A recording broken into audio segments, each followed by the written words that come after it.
Bonjour à tous, voilà, je suis, ravie de vous retrouver, pour, vous présenter, une exposition qui se tient à Paris au musée du Louvre et qui, a pour vocation, de mettre en regard, la, splendide collection, du musée de Capodimonte qui est un magnifique musée de Naples, un peu ignoré parce qu'un peu excentré et parce qu'il n'est pas tourné autour, des collections et des objets qui ont été trouvés à Pompéi et Herculanum. C'est une des plus belles collections d'Italie et une des plus belles collections de peinture italienne du monde, mais qui est méconnue puisqu'en fait, le musée, de Capodimonte n'est que le 28e, musée, national visité, à en Italie. C'est peut-être un petit peu, injustifié. Donc ce sera l'occasion peut-être pour certains d'entre vous, de faire une belle découverte, pour d'autres, d'y retourner, puisqu'à l'occasion, de la fermeture d'une partie du musée pour travaux, eh bien, on a, décidé de faire une sorte de partenariat avec le musée du Louvre. Le musée du Louvre va présenter, certains chefs-d'œuvre du musée du Capodimonte. Je vais vous expliquer un petit peu, qu'est-ce que c'est que ce musée de Capodimonte, en commençant par cette magnifique vue, sur la baie de Naples, du haut des jardins, du musée. Je vous expliquerai un petit peu tout ça, mais vous verrez que l'originalité aussi de l'exposition, c'est d'avoir fait dialoguer directement les collections du musée de Capodimonte avec les collections du Louvre, non pas dans un endroit dédié à l'exposition, mais au milieu, du parcours des chefs-d'œuvre du Louvre, à commencer par, son épine dorsale, qui est la grande galerie, du Louvre. Donc ça, je vais y revenir effectivement un petit peu plus tard. Donc pour commencer, la collection, du musée de Capodimonte est une collection napolitaine, une collection de peintures et d'objets d'art, qui, remonte, donc au Moyen Âge pour se terminer jusqu'à la période contemporaine. Donc je n'aborderai pas l'aspect contemporain qui n'est pas mis en valeur d'ailleurs dans l'exposition du Louvre, mais sachez qu'il y a aussi une splendide collection d'art contemporain, qui est située justement donc au troisième étage, de, ce petit pavillon de chasse entre guillemets, qu'est, le, château, de, Capodimonte. Donc le palais de Capodimonte, c'est ce palais-ci, donc il a été, construit au XVIIIe siècle, sur ordre de Charles de Bourbon. Et à l'origine, c'est une résidence de chasse au milieu d'un bosco, d'un bois, de Capodimonte qui est situé sur une colline, qui, surplombe la baie de Naples et qui surplombe la ville de Naples. À l'origine, au XVIIIe siècle, le palais était hors les murs, dans une zone giboyeuse, puisque Charles de Bourbon, comme tous les rois de l'époque et comme tous les Bourbons, était un grand, grand passionné de chasse. Donc il fait construire ce pavillon, mais qui va très, très vite accueillir aussi, une partie, des collections, des Bourbons de Naples qui sont également, je vais y revenir tout à l'heure, des descendants des Farnèse de Parme et de Rome, ce qui explique aussi l'histoire et la richesse de la collection. Donc actuellement, cette résidence de chasse, est complètement destinée à être un musée, donc un musée immense organisé autour de 2 grandes cours et vous voyez qu'autour de ce musée, l'ancien bosco, réserve de chasse, a été transformé en un magnifique parc, qui maintenant est relié sous une forme ça ressemble un peu à un système d'établissement public, à caractère, commercial, comme en France et en fait, c'est un parc public, un des plus beaux de Naples, le plus grand de Naples et vous voyez, d'ici, on a la vue au fond, sur, la chartreuse de San Martino et on devine, tout au fond aussi la baie de Naples avec, l'île de Capri qui est cachée derrière les palmiers. Donc je vous invite bien sûr un jour à vous rendre à Naples si vous en avez la possibilité pour visiter ce magnifique lieu. À l'origine de la collection de Capodimonte, il y a la collection Farnèse. Alors, pourquoi cette collection Farnèse, qui n'avait rien à voir à l'origine avec Naples, est-elle arrivée là?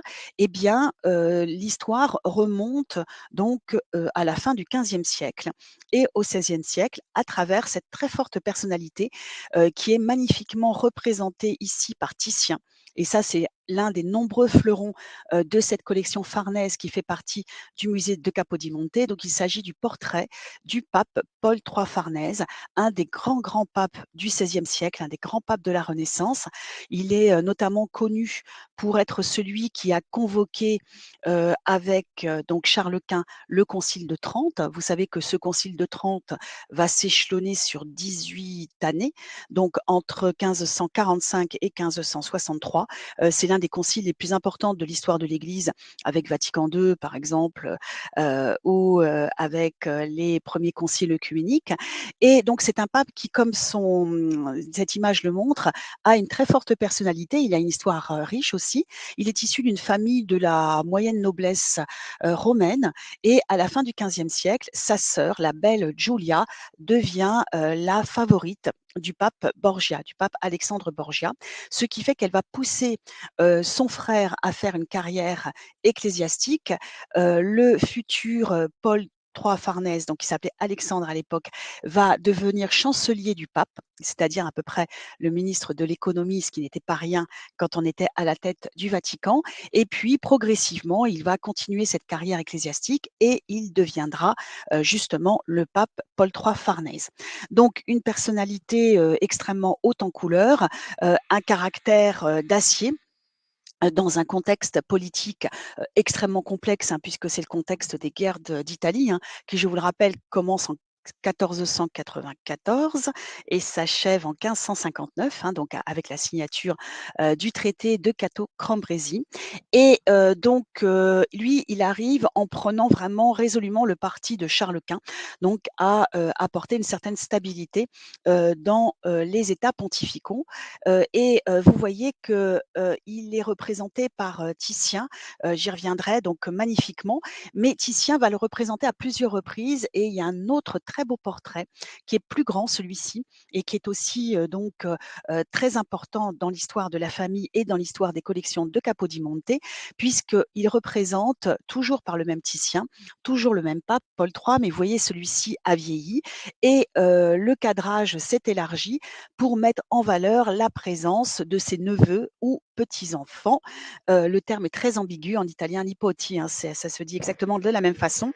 Et en fait, c'est donc ces descendants de Paul III, et notamment celui qui est à droite, vont être faits justement ducs de Parme. C'est-à-dire que le pape Farnèse va détacher des États de l'Église la principauté de Parme, en faire un duché.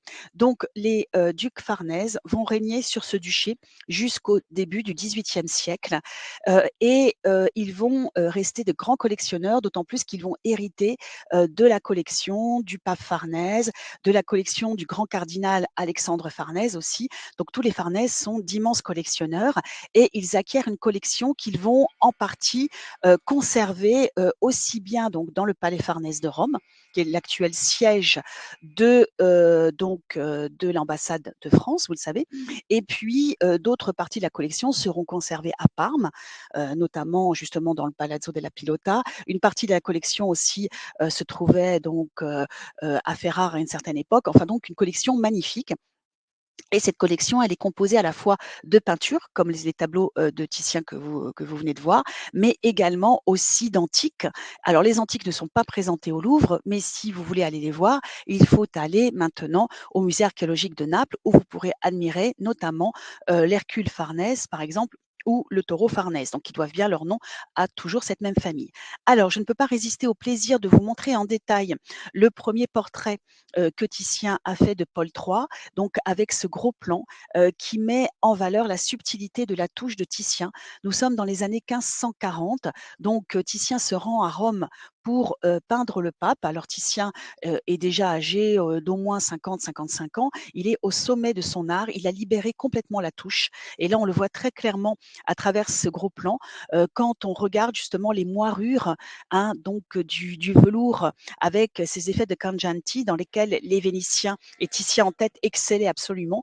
Donc vous voyez, pour donner une impression de vibration de la lumière, de variation aussi des coloris, du chatoiement sur le velours, eh bien, il va rajouter des touches extrêmement rapidement, des touches beaucoup plus claires, avec il faut une immense virtuosité hein, pour que ça rende extrêmement bien, ce qui est le cas ici, qui vont véritablement donc faire vibrer d'éclairs les reflets et les plis de la draperie. Alors on peut apprécier également la subtilité du rendu de cette touche. Titien ne dessine quasiment pas, hein, il peint directement sur la toile, ce qui ébahit évidemment les contemporains et en particulier le grand peintre florentin Giorgio Vasari, hein, peintre et biographe des peintres, architectes et sculpteurs jusqu'à Michel-Ange et Titien.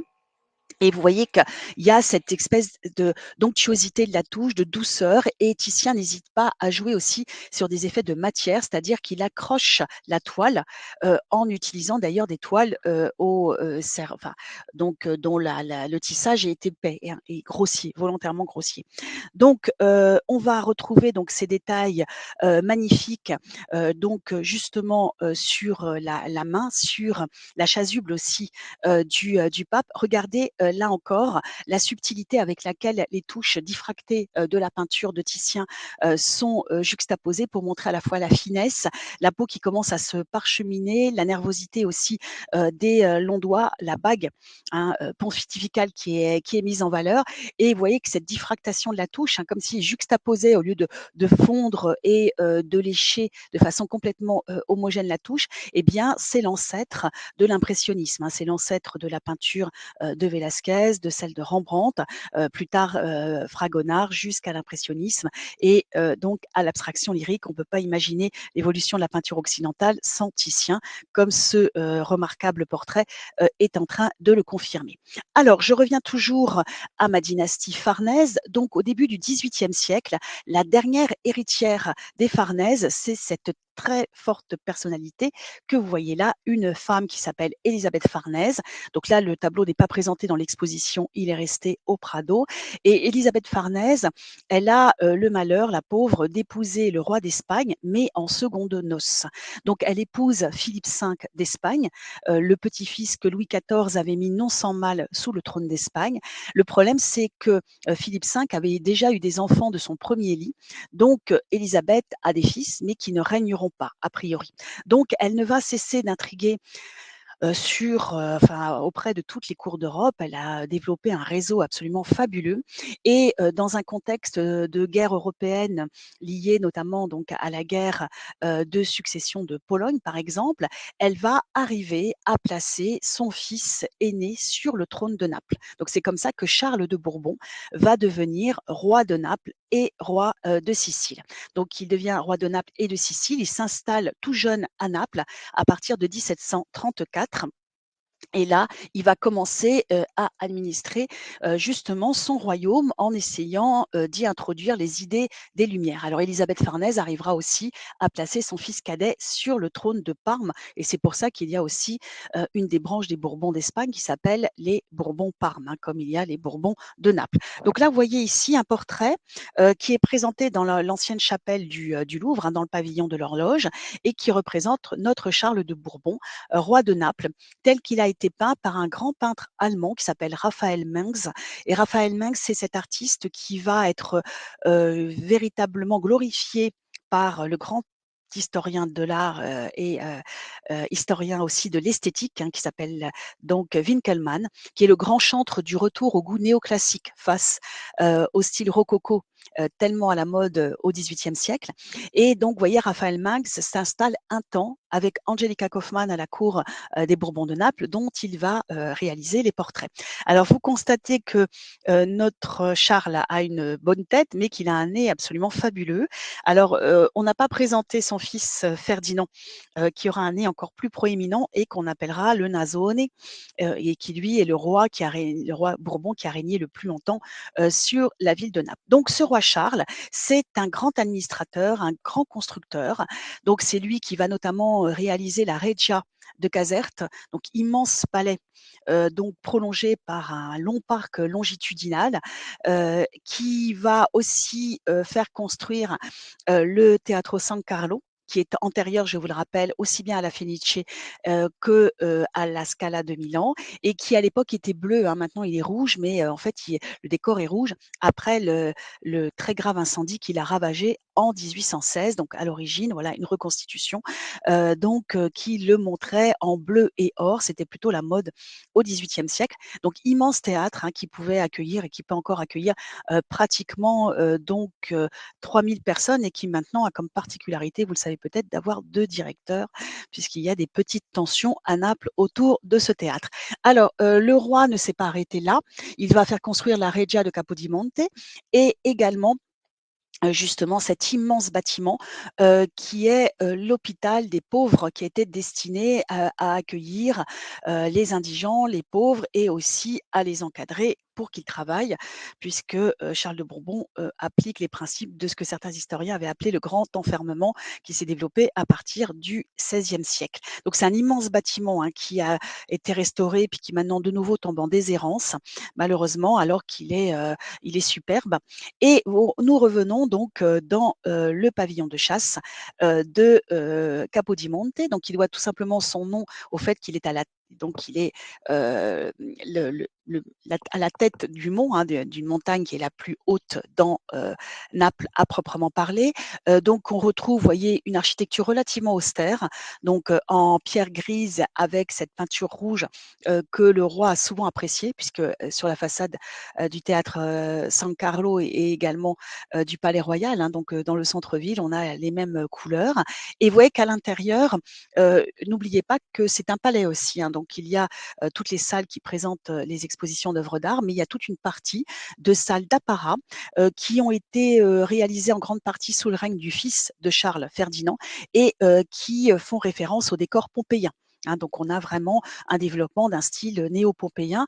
Vous vous rappelez que Pompéi a été redécouverte en 1748, 10 ans après les premières fouilles systématiques d'Herculanum. Alors, on va rentrer dans le vif du sujet et je vais vous présenter justement certains de ces chefs-d'œuvre qu'habituellement on peut justement apprécier donc au premier étage ou au deuxième étage du palais de Capodimonte. Et on va commencer par ce petit panneau de Masaccio qui représente une crucifixion. Alors, les conservateurs, et notamment donc l'un des commissaires, hein, qui est Sébastien Allard, ont voulu essayer de boucher un peu les trous des collections du Louvre. Alors, le Louvre a une collection de peintures italiennes absolument extraordinaire, mais comme dans toute collection, il y a des trous, hein. Donc, évidemment, les conservateurs, leur rôle, c'est de conserver, de présenter les collections. Leur rôle est aussi d'enrichir les collections quand ils en ont la possibilité. Donc, si il est possible d'enrichir ces collections, si jamais, par exemple, il y avait une œuvre de Masaccio qui passait sur le marché, le Louvre serait très tenté de l'acheter, à condition d'avoir de l'argent. Sauf que pour Masaccio, il y a quasiment pas d'œuvres sur le marché, vu qu'il y a très peu d'œuvres et que la plupart de celles-ci, la très très grande majorité, sont dans d'autres musées. Donc, comme normalement, en tout cas en Europe, les musées ont des collections inaliénables, ce n'est pas le cas aux États-Unis, hein. Les musées américains peuvent vendre des parties de leur collection, ça ils en ont le droit. Pour l'instant en Europe, en général, c'est à peu près justement interdit. Eh bien, cette exposition permet de boucher ce trou.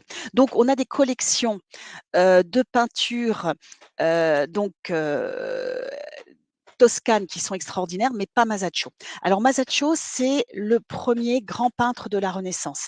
C'est un peintre qui malheureusement a une carrière éclair, d'où la rareté de ses œuvres, puisqu'il est mort à l'âge de 27 ans en 1428.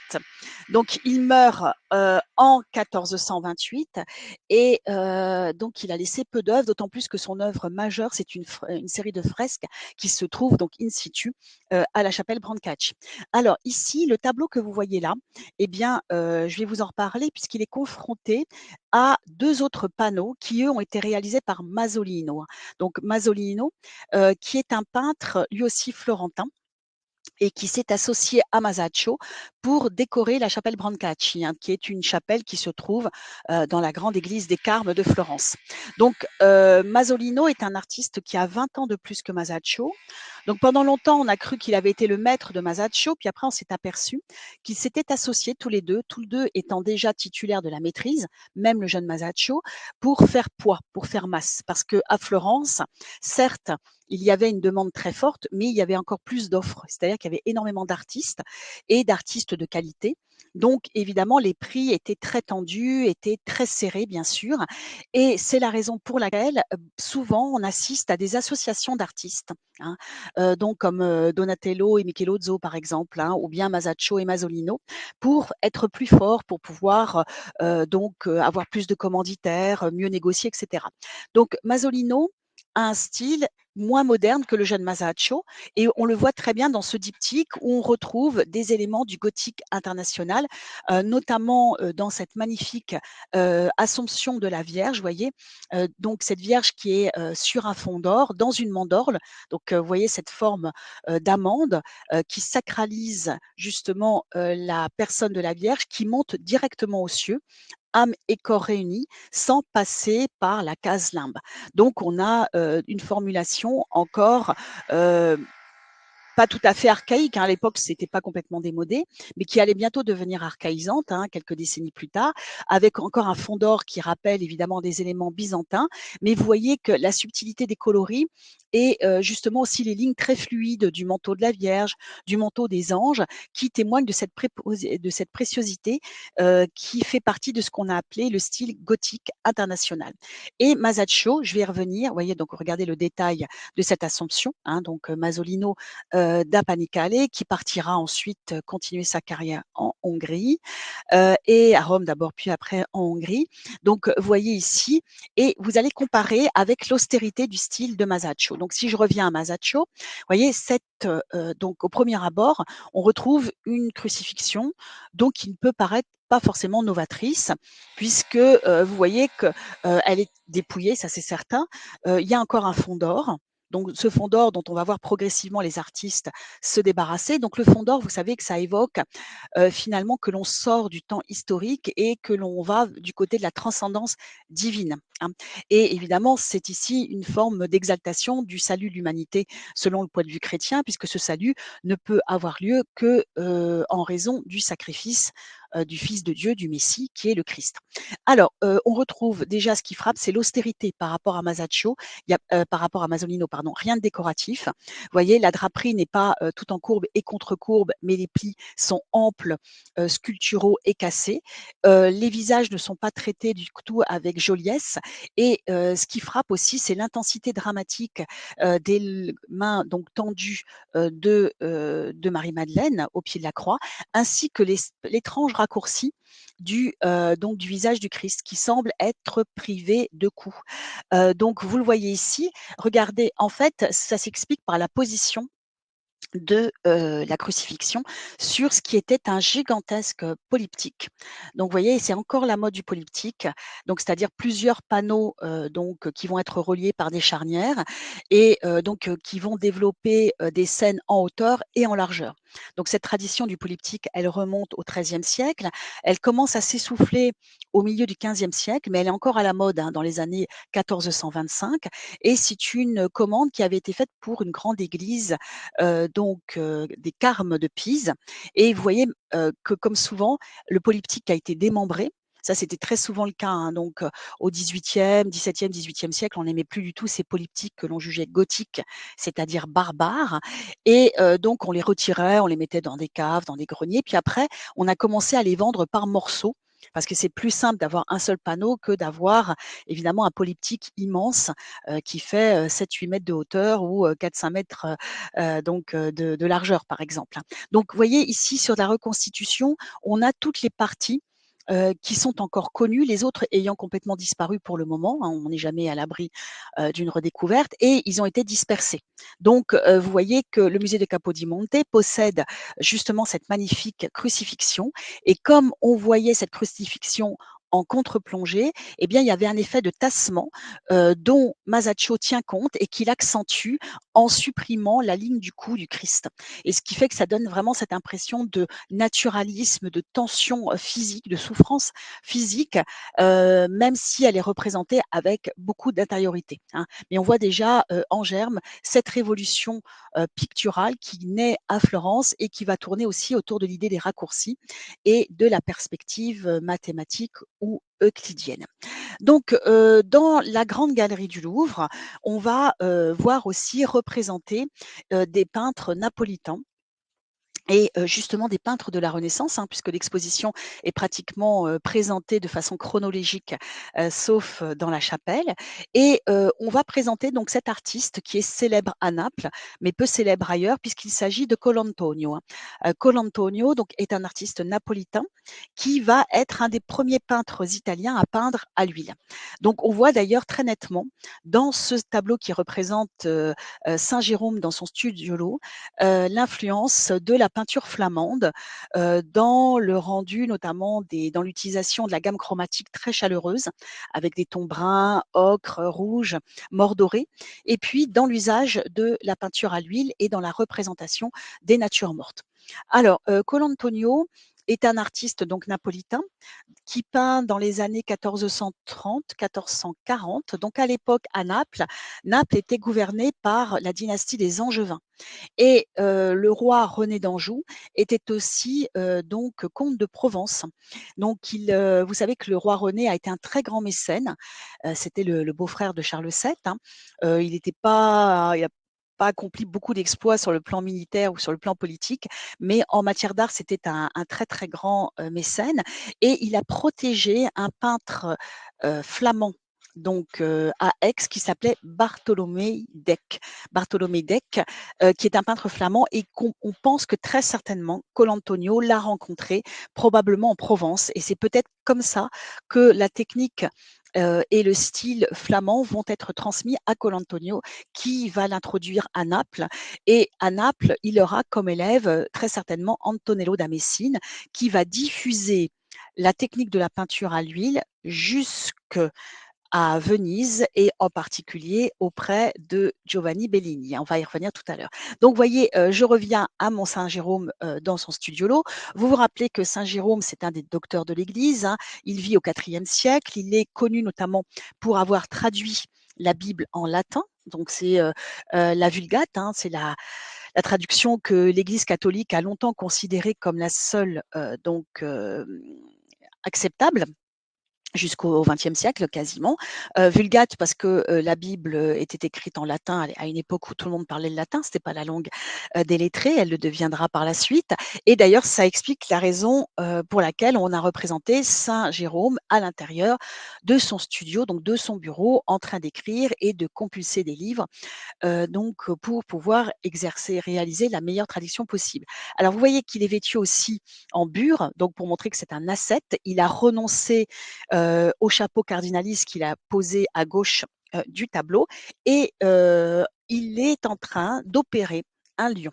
Alors, vous voyez ici, donc on va retrouver ce lion. Alors, vous voyez ici, regardez ce lion qui nous regarde avec un air pas commode et en même temps un petit peu dolent puisqu'il a une épine dans le pied. Et effectivement, la légende dorée raconte comment Saint Jérôme, qui était parti battre sa coulpe, mortifier sa chair dans le désert, eh bien, rencontre un lion blessé. Il va lui retirer donc cette épine de la patte. Et vous voyez que cette épine ressemble très fortement à un clou, puisque là, le lion symbolise le Christ et la crucifixion du Christ. Donc, si on revient en arrière, vous voyez ce chapeau de cardinal qui est représenté donc en volumétrie avec un magnifique jeu d'ombre et de lumière, puisque l'une des leçons transmises par la peinture flamande, c'est de dire que l'espace peut être rendu pas seulement par les lignes de fuite qui convergent vers un point unique et une diminution régulière et proportionnelle des objets représentés dans le tableau, mais la perspective peut être aussi représentée, grâce à des effets de texture, à des effets de couleur et à la dégradation de la couleur et à des effets d'ombre. Et là, on en a, une magnifique, représentation avec cette nature morte, ce détail, vous voyez, de l'étagère et du lutrin, de, Saint-Jérôme, où, qui annonce bien sûr les vanités. On voit les plumes qui vont être, vous voyez, taillées, hein, avec le couteau et qui vont être, donc ensuite trempées dans l'encre. On voit, la transparence, justement et les reflets dans les surfaces convexes, de la bouteille sur le côté. Ça, c'est un petit clin d'œil à la peinture flamande et à Van Eyck en particulier, hein, le reflet, du miroir convexe des époux Arnolfini, le sablier bien sûr, et vous voyez ces ombres portées et vous voyez, ces magnifiques, effets de planche, donc la planche, toute simple, du studiolo de Saint-Jérôme. Alors, à Capodimonte, il y a un autre chef-d'œuvre, qui, est, représenté de Colantonio. Il s'agit du polyptyque de saint Vincent Ferrier. Donc saint Vincent Ferrier qui est un saint dominicain qui a beaucoup prêché, dans la péninsule hispanique, en Bretagne aussi, qui était un partisan de la conversion musclée, hein. Il disait qu'il valait c'était le baptême ou la mort, hein, donc à une époque où les persécutions, contre les juifs s'accumulent, notamment justement, dans, la péninsule hispanique. Et vous voyez qu'ici, on a toujours la structure du polyptyque, mais vous pouvez constater qu'il n'y a plus de fond d'or, hein. Le fond d'or a complètement disparu au profit, de fonds détaillés. Et ce qui est très intéressant, c'est de retrouver de nouveau des détails, par exemple comme, vous voyez cet épisode évoque la mort du saint. On retrouve l'âme du saint, représentée sous la forme d'un jeune homme, soulevé par 2 anges, qui rappelle beaucoup d'ailleurs la représentation des anatomies de Roger van der Weyden dans le polyptyque du jugement dernier de Beaune. Mais vous pouvez aussi apprécier la fenêtre à droite, hein, dans l'alcôve de droite, ou bien le tableau qui représente Dieu le Père, qui est un tableau dans le tableau fermé d'ailleurs par un volet de bois. Donc toutes ces précisions, comme ici aussi ces jeunes chanoines qui arrivent avec des chandelles pour l'ultime viatique. Alors, juste à côté, toujours dans la grande galerie, on a des chefs-d'œuvre de la collection du Louvre qui vont directement dialoguer avec ceux de Capodimonte. Et donc, comme exemple, on vous présente justement, ce magnifique Saint-Sébastien, de Mantegna. Donc Mantegna qui est probablement, le plus grand peintre d'Italie du Nord-Est au milieu, du Quattrocento, hein, du XVe siècle, et qui était très lié à la famille, des Bellini puisqu'il était le beau-frère de Giovanni Bellini, hein. Donc ça, c'est un autre tableau de Bellini, qui est conservé au Louvre, qui représente un homme de douleur ou un Christ, homme de douleur bénissant, et qui, fait partie du début de la carrière de Bellini, lorsque celui-ci est encore très, très marqué, Giovanni, par l'influence de son beau-frère Mantegna. Donc influence dans, vous voyez l'utilisation de la peinture, donc une peinture, à tempera, c'est-à-dire qu'on utilise comme liant un mélange d'œuf, de colle et de résine, donc mélangé avec du pigment. Et vous voyez, les coloris sont assez froids. Le style est encore un peu sec. Vous voyez, le trait vient enserrer justement l'anatomie maigre et nerveuse du Christ. Donc, vous voyez, donc enserré d'un trait ferme, comme justement le magnifique Saint Sébastien du Louvre. Alors, ce qui est intéressant aussi pour le Saint Sébastien du Louvre, vous savez qu'il s'agit de saints qui sont donc invoqués contre la peste. Un Saint Sébastien reçoit les flèches de la peste, symbole de la colère divine à la place des fidèles. Il ne mourra pas de ses blessures, mais il sera d'abord soigné par Irène avant d'être de nouveau justement martyrisé par la suite. Et vous voyez que ce Saint Sébastien est aussi l'occasion pour Mantegna de montrer sa capacité à représenter un nu masculin idéal. Et cette référence à l'Antiquité est soulignée par la présence de la ruine, qui évoque aussi la capacité qu'a Mantegna de représenter avec précision ces ruines romaines, encore très nombreuses à Padoue d'ailleurs, mais aussi d'évoquer la destruction du temple et sa résurrection et sa reconstruction. Donc c'est évidemment le martyre du Christ qui est souligné là, la colonne étant un lien entre le ciel et la terre, donc le monde des humains et le chemin du salut. Alors justement, influencé par celui-ci, mais commençant à s'en détacher, on va retrouver cette splendide transfiguration Alors là, les commissaires voulaient absolument que la transfiguration de Capodimonte, hein. Quand je précise pas d'où ça vient, c'est que ça vient de Capodimonte, hein, sur les inscriptions. Donc figure au Louvre parce qu'en fait, ça comblerait une lacune, hein, donc d'une période de l'art de Bellini que nous n'avons pas au Louvre. C'est-à-dire ce moment où le style de Bellini va s'assouplir, où il avance vers ce qu'on appellera plus tard le tonalisme vénitien, c'est-à-dire la mise en valeur de la couleur saturée et de la lumière, une lumière saturée d'humidité de fin d'après-midi avec ce magnifique paysage des Dolomites, hein, que l'on retrouve vraiment avec ses couleurs et ces nuages qui justement viennent pommeler l'arrière-plan et la ligne d'horizon.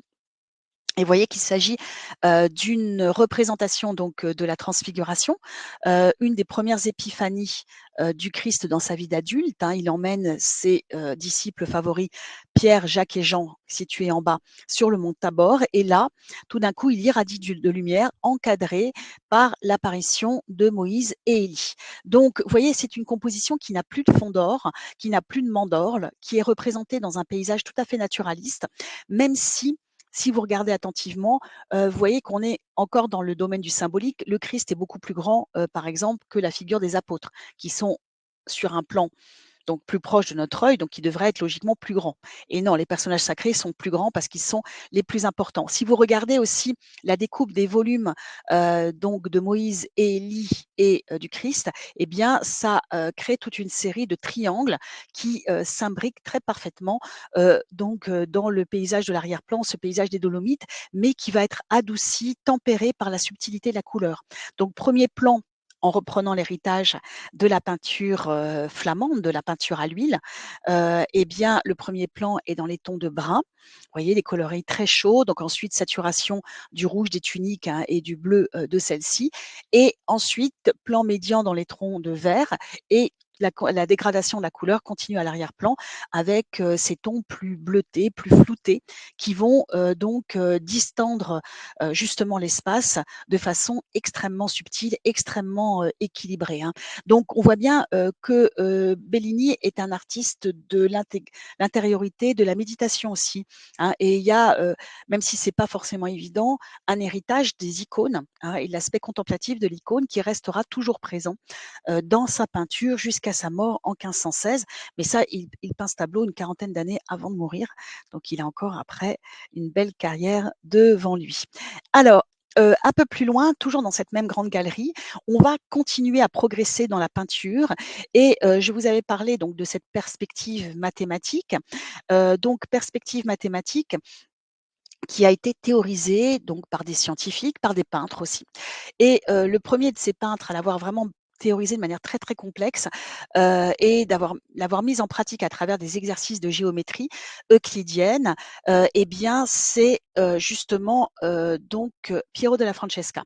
Alors Piero della Francesca, alors il est pas ici, hein, mais il va, écrire un traité, de perspective en italien, qui s'appelle De Prospettiva Pigandi.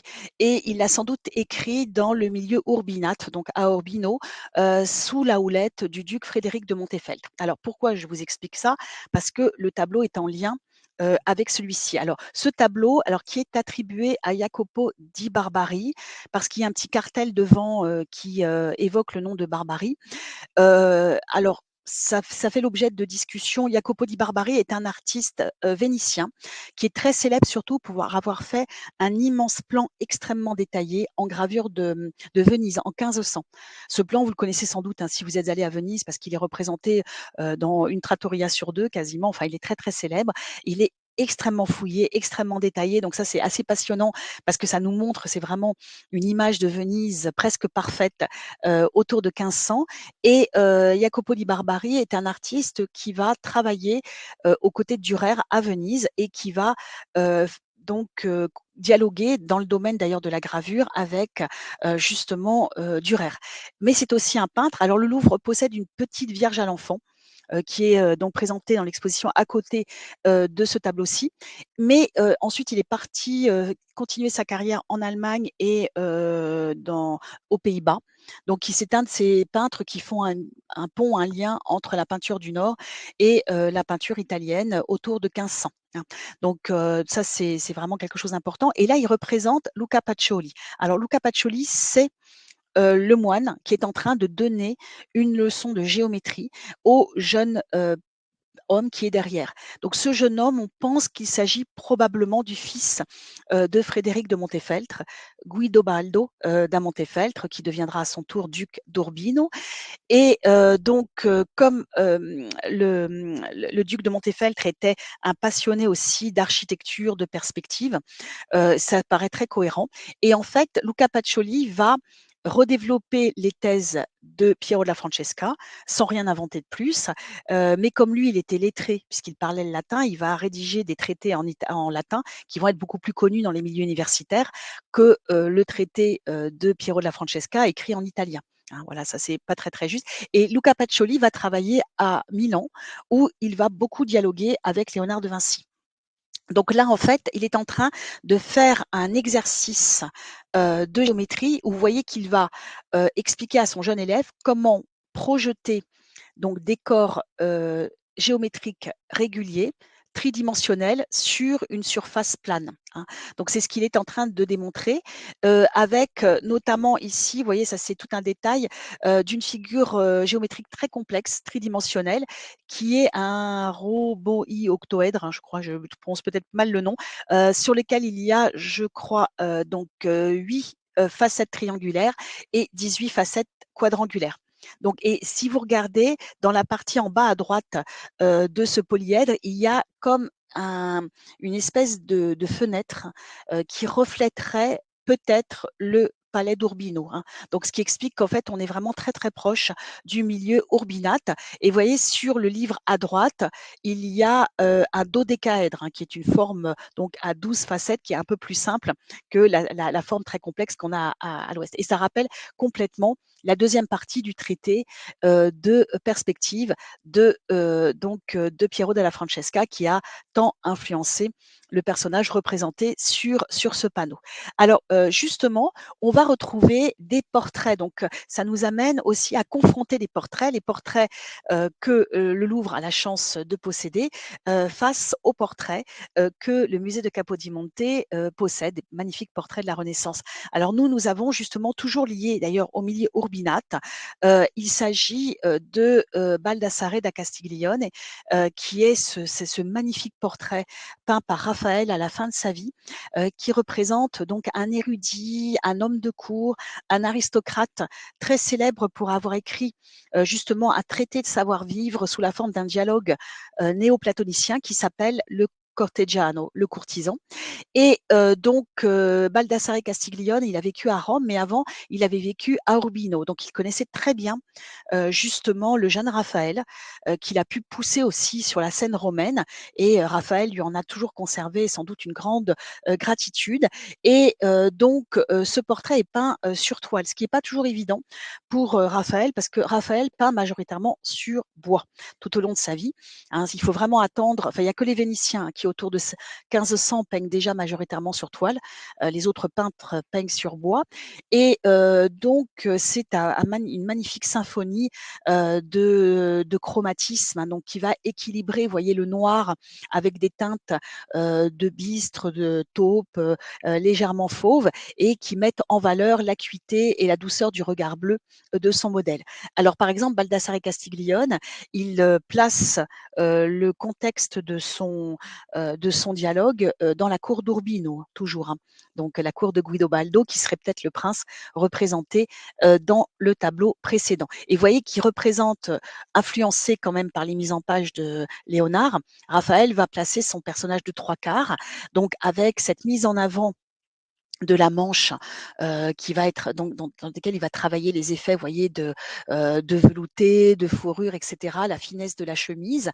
Et vous voyez l'intensité du noir, le noir qui pour Baldassare Castiglione était considéré comme une couleur élégante et à mettre en avant. Alors c'était une couleur chère, hein, le noir, hein. C'est-à-dire que, pour avoir un noir, profond et stable, il fallait y mettre de l'argent. Donc, c'était à la fois discret, mais en même temps, ça montrait tout de suite la richesse, et la sophistication de celui qui portait ces vêtements noirs. Alors, donc, juste à côté, enfin, un tout petit peu avant, on a placé aussi ce magnifique portrait de Lorenzo Lotto. Lorenzo Lotto, qui est un peintre vénitien, qui va représenter donc l'évêque Bernardo de Rossi de façon très particulière ici, puisque vous voyez qu'il le place sur un fond vert, vert presque épinard, donc qui est assez inhabituel. Et Lorenzo Lotto est un artiste vénitien, mais qui n'a pas pu continuer sa carrière à Venise parce qu'il a eu la malchance de ne pas être apprécié par Titien. Donc Titien, à partir des années 1510, 15, et surtout à partir de 1516, après la mort de Giovanni Bellini, devient le premier artiste de Venise. Donc il a vraiment une position prédominante qu'il va garder jusqu'à sa mort en 1576. Et avec l'écrivain Laretin, Pietro Aretino, et l'architecte Jacopo Sansovino, ils vont former une sorte de triumvirat qui va ostraciser les artistes qu'il n'aime pas. Donc Lorenzo Lotto a dû quitter Venise, hein, parce qu'il n'avait plus de commandes, et il va continuer sa carrière à Bergame, puis il terminera celle-ci justement à Lorette, hein, dans les Marches, où il va mourir. Et là, vous voyez ici ce portrait qui témoigne de la donc l'intensité là aussi du regard, la précision des traits, hein, et donc qui n'est pas sans rappeler d'ailleurs la tradition flamande, puisqu'on voit même certaines verrues, donc la pigmentation de la barbe, etc. Par contre, il y a une tendance qui est profondément italienne, c'est-à-dire à synthétiser les formes, et qui va presque jusqu'au cubisme, hein, dans ce tableau-ci de Lorenzo Lotto. Vous voyez, dans la façon dont il va simplifier justement les plis de la draperie rose encore empesée, hein. Alors, pas très loin, on va retrouver et avancer un tout petit peu dans le siècle avec un artiste important originaire de Parme. Donc, vous savez que les Farnèse s'étaient installés à Parme, donc il est assez logique qu'ils aient protégé des artistes parmesans.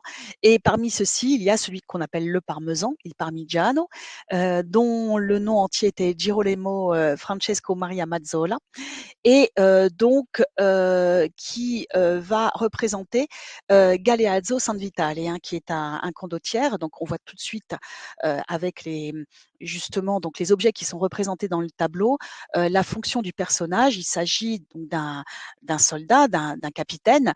Vous voyez sa magnifique armure et sa masse d'armes qui sont représentées. Alors vous savez que le portrait individuel avec et ressemblant est réintroduit en Occident au XIVe siècle. Les portraits tout au long du XVe sont relativement petits, relativement resserrés autour du visage du commanditaire, et les portraits se galvaudent progressivement, hein, ils se démocratisent, si l'on peut dire, tout au long du XVe siècle, si bien que au XVIe, eh bien, dans les grands portraits dits maniéristes, on va essayer de trouver des spécificités qui permettent de démontrer qu'on appartient quand même à l'élite de la société et pas au tout venant.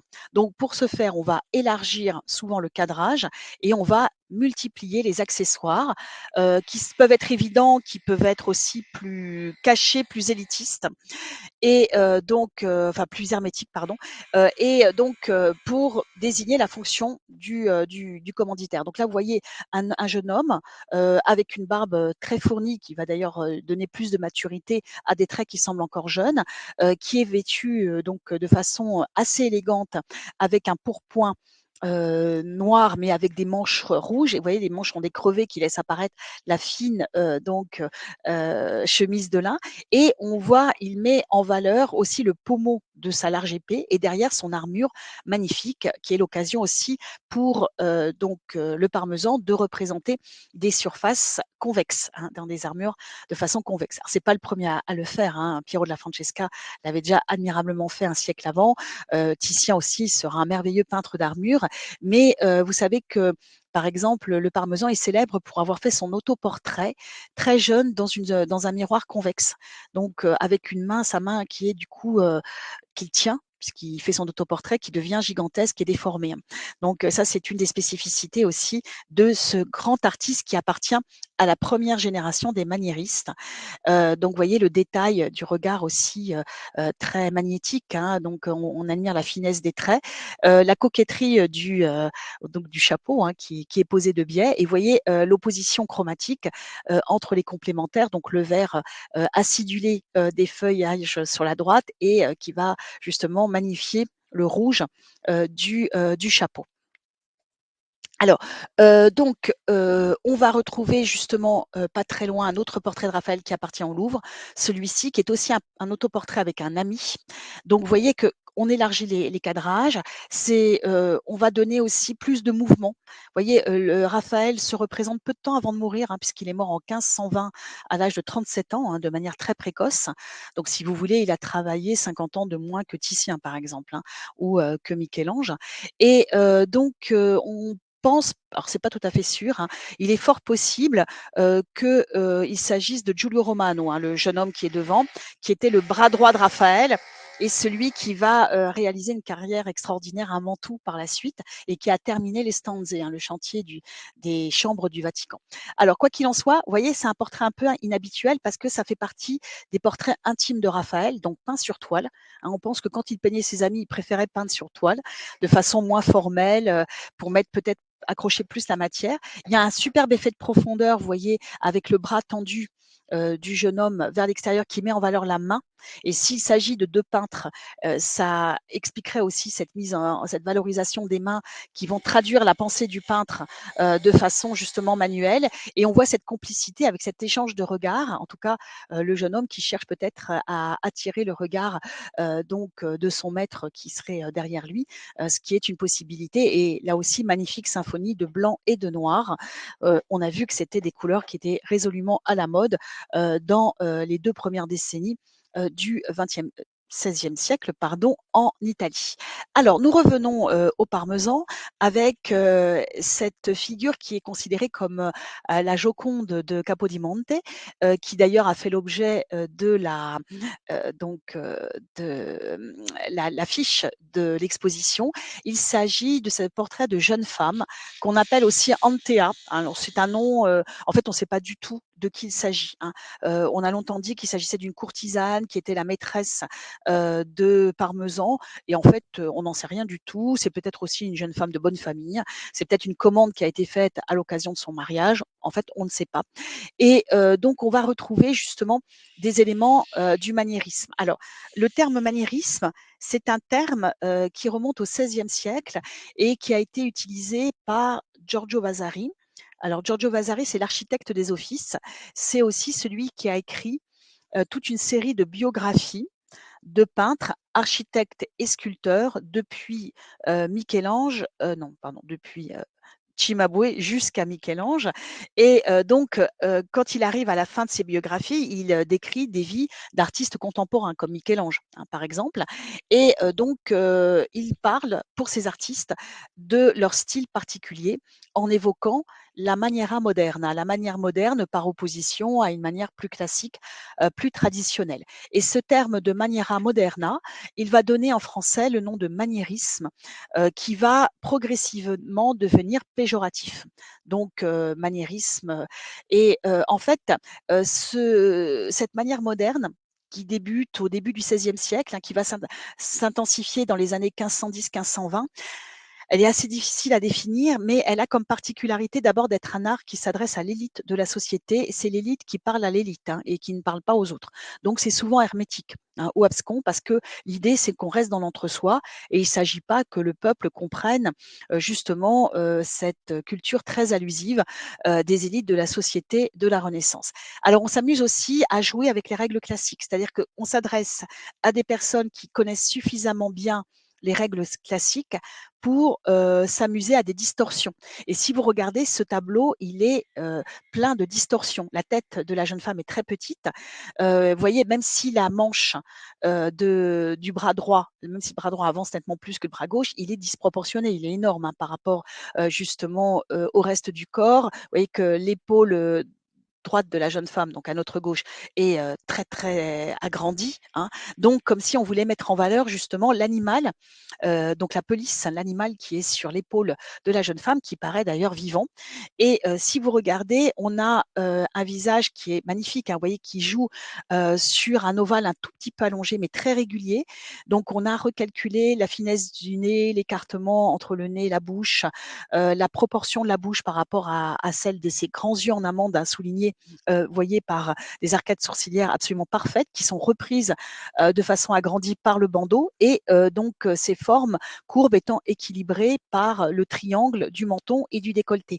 Mais si vous regardez, vous voyez, l'animal qui est un genre de, alors je ne sais pas très bien si c'est, on dirait un furet, une hermine mais brune, qui est en train véritablement de mordre. Elle semble vivante et elle semble mordre justement le gant de la jeune femme, et elle a un visage très très carnassier et des grands yeux en amande tout aussi noirs et presque aussi cruels que ce qui se dégage du magnifique regard du modèle. Donc on n'a pas de réponse hein, pour l'identité du modèle, mais à juste titre, c'est un des portraits les plus fascinants de toute la collection de Capodimonte, et c'est pour ça qu'on l'a fait dialoguer avec les plus beaux portraits de Raphaël. Alors, on va aussi développer tout un intérêt pour le nu, parce qu'à la Renaissance, on remet en valeur les nus. Alors, on l'a vu avec les nus masculins à travers justement tout à l'heure le Saint-Sébastien de Mantegna, mais les Vénitiens vont donner dès la fin du XVe siècle une très grande importance aux nus féminins. Donc, ça va s'accentuer au début du XVIe avec Giorgione et la Vénus d'Urbino, hein, qui représente une magnifique Vénus nue endormie dans un paysage. Et le collaborateur de Giorgione, Titien, va faire de la nudité féminine un de, en fait, parmi les œuvres auxquelles il excelle le plus, hein, parmi ses chefs-d'œuvre. Et là, il s'agit d'une Danaé, qui est un tableau qui a été commandé par le grand cardinal Alexandre, qui est un des grands collectionneurs au XVIe siècle de la famille Farnèse, grand amateur de chair féminine visiblement. Alors là aussi, on a dit qu'il s'agissait de la maîtresse d'Alexandre Farnèse. Bon, c'est possible, hein, mais je pense que les artistes ont tous en esprit une idéalisation de la beauté féminine qui va bien au-delà de la représentation d'une femme unique. Et en tout cas, il représente cette jeune princesse grecque dont le père avait consulté l'oracle, oracle qui lui avait dit que si sa fille enfantait, son fils, son petit-fils, donc le tuerait. Donc il enferme sa fille dans une tour, et les pleurs de la belle vont attirer l'attention de Zeus ou Jupiter, qui va féconder la jeune femme sous la forme d'une pluie d'or que l'on devine en haut. Donc vous voyez qu'il s'agit d'un magnifique réalisation qui est à mettre sur le même plan que la Vénus d'Urbino, hein, du même Titien, qui est conservé aux Offices et qui inspira, vous le savez, donc l'Olympia de Manet. Donc on retrouve une femme ou une déesse couchée dans une alcôve, donc avec sa tête sur la gauche du tableau. Donc vous voyez un corps offert à la délectation du regard masculin et d'un cardinal en l'occurrence, et une symphonie de blanc. Vous voyez, puisque on a un blanc très chaleureux, très rosé de la carnation, donc de la jeune femme, qui souligne la sensualité extraordinaire de la touche de Titien, et puis un blanc beaucoup plus transparent, beaucoup plus léger pour justement le drap, la draperie, donc qui va plus souligner la nudité de la jeune femme que la voilée, et une autre catégorie de blanc qui est celle de la perle, hein, qui est dans le creux du cou de la jeune femme. Et vous voyez que ce qui est très beau aussi, c'est les subtils voiles d'ombre sur la partie haute du visage, et qui mettent en valeur justement la blancheur diaphane, donc de sa joue et de son cou.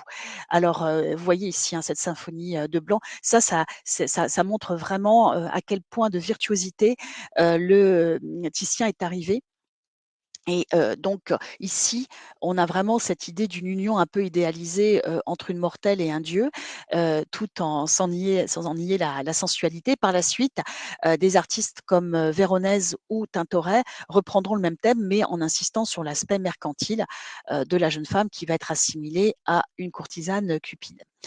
Alors, quand on prolonge notre promenade, notre déambulation dans la grande galerie, on va retrouver d'autres œuvres, donc cette fois-ci à la charnière entre la Renaissance et le XVIIe siècle.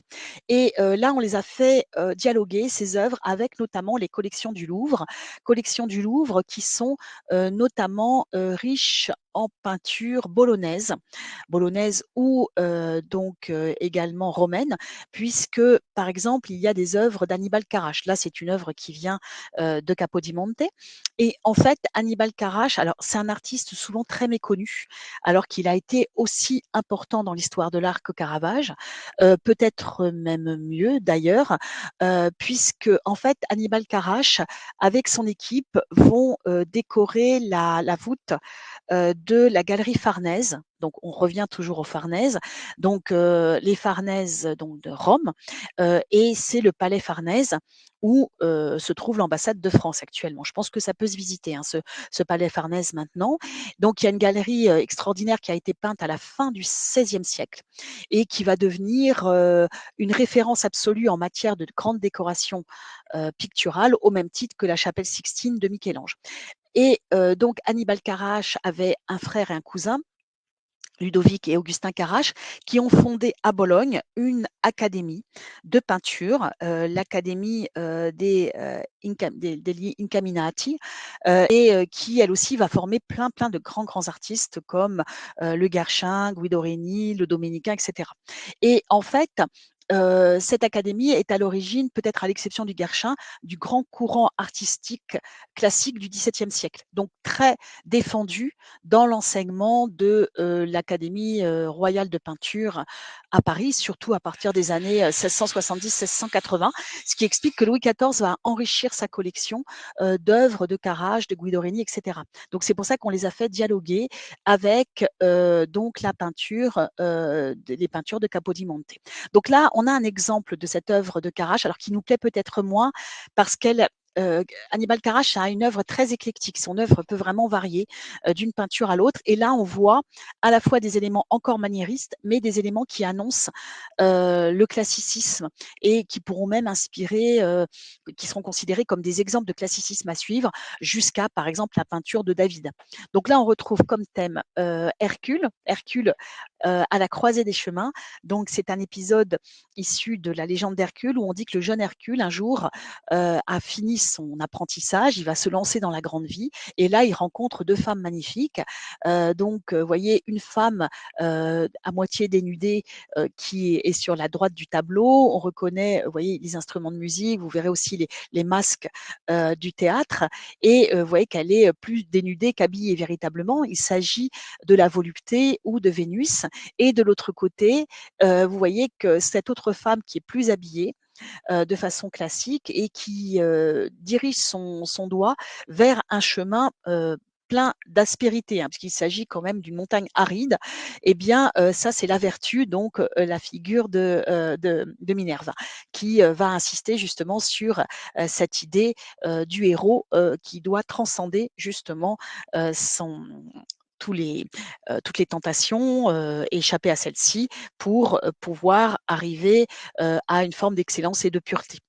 Donc, chemin qui va prendre beaucoup de temps pour notre jeune Hercule, mais qu'il va finir par choisir. Donc, vous voyez qu'on a encore des éléments maniéristes dans la torsion des corps, vous voyez, l'allongement aussi de la figure, vous voyez la petitesse de la tête, par exemple, de Vénus par rapport au reste du corps. On a encore aussi un jeu de dialectique avec une femme sensuelle, une femme vertueuse, une femme de dos, une femme de face, etc., etc. et toute la composition est mise sur un seul et même plan, qui est comme sur une sorte de frise, ce qui là sera plutôt une conception plutôt classique. Donc ce tableau-ci, mon et vous voyez que si on le compare avec cette Pietà, toujours du même artiste, Hannibal Carrache, qui est à la fois de conception classique, mais vous voyez là, les lignes sont plus fluides. La mise en valeur du coloris, notamment bleu, de la tunique et du voile de la Vierge, ainsi que la sensualité de la touche sur les petits anges là en deuil, eh bien, relève un peu plus du format baroque. C'est un tableau qui reste globalement classique, mais il y a des éléments qui sont plus liés à certaines formes baroques, de même que la chaleur des coloris. Vous voyez, c'est une composition qui est beaucoup moins froide que la composition précédente qui touche plus, même si vous voyez que les dalles du tombeau du Christ derrière, très géométriques, semblent annoncer justement la période de la maturité de Poussin, qui s'est beaucoup inspiré de Carrache. Hein. Quand il est allé à Rome, il a beaucoup étudié les œuvres d'Annibal Carrache. Alors, on va retrouver aussi d'autres artistes très influencés par ces réflexions, notamment Leonello Spada, qui va représenter Caïn et Abel. Et vous voyez que ça, c'est une scène très violente, hein, puisque c'est le premier meurtre de l'histoire de l'humanité. C'est une scène de fratricide, hein, donc qui est absolument terrible. Et en même temps, c'est une scène qui dégage une tension homoérotique extrêmement forte. Alors, je suis pas sûre que Spada en ait été conscient, on ne sait pas, hein, peut-être que si quand même. L'idée étant aussi, pour les peintres, toujours dans la prolongation des paragonés de la Renaissance, était de comparer les avantages, entre guillemets, de la peinture et de la sculpture. Hein. Donc vous vous souvenez que les paragonés, c'est des comparaisons que l'on faisait dans les salons élégants, dans les cercles très intellectuels de la Renaissance, et pour promouvoir les arts, pour faire des arts qui étaient considérés auparavant comme mécaniques, artisanaux et inférieurs, des arts libéraux, c'est-à-dire des arts susceptibles d'être intellectuels, voire même enseignés à l'université, eh bien, on faisait des paragones. Hein. Aujourd'hui, on allait disserter de la supériorité ou non de la peinture sur la poésie, ou l'inverse, de la peinture sur la musique, ou de la peinture sur la sculpture. Et vous voyez qu'ici, effectivement, on représente deux corps masculins qui sont les mêmes, dans des positions différentes, ce qui fait que on peut les embrasser d'un seul et même regard sous différents angles. Donc ça montrerait que la peinture peut aussi représenter la tridimensionnalité et qu'on ait aussi l'avantage de ne pas avoir à tourner autour. Hein. Donc bon, c'est un peu tiré par les cheveux, mais ça peut donner naissance à des compositions qui progressivement peuvent aussi avoir un caractère un peu artificiel, c'est le cas de le dire. Alors ici, c'est aussi l'occasion pour l'artiste de montrer sa virtuosité à représenter des nus masculins, ce qui donnera naissance à ce qu'on appellera l'académie. Vous savez, l'académie, c'était des dessins que devaient réaliser justement pour entrer à l'académie, des dessins d'hommes nus en règle générale, les jeunes élèves qui voulaient remporter le concours pour pouvoir rentrer dans les académies royales de peinture et plus tard les académies des beaux-arts. Alors, du coup, d'où l'intérêt aussi de les avoir dans les collections, parce qu'en fait, ces collections, elles s'ouvrent à ces jeunes artistes et elles vont servir de modèle. Donc, elles doivent irriguer justement l'enseignement des académies. Et les académies, c'est un peu l'université des artistes. Donc, ça permet de les distinguer de l'apprentissage des ateliers qui ramenaient la peinture comme la sculpture au rang de l'artisanat et non pas du grand art.